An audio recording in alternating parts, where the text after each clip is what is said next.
build your vocabulary book. Okay, so this is the topic about health. And like I always like to do, to cover the transliteration. I don't like the transliteration at all. Not just in this book, but in general, I don't like it.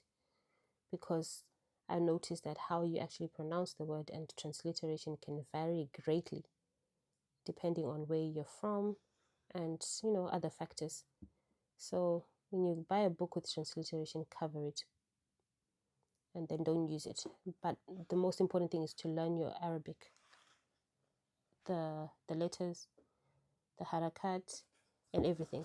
So don't be fooled and think that transliteration will make you read quicker. No.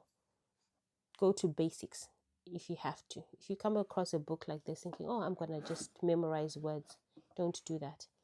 Start with basics, like the alphabet.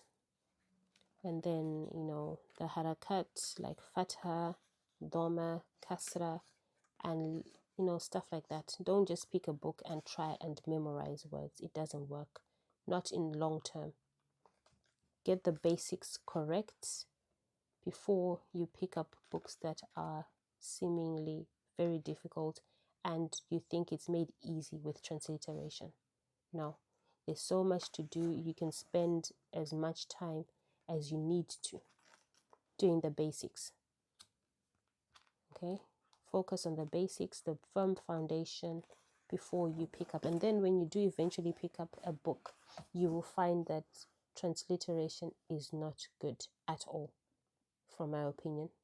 And yeah, but this book is very, very good for vocabulary and real life cases and scenarios, and it's very good.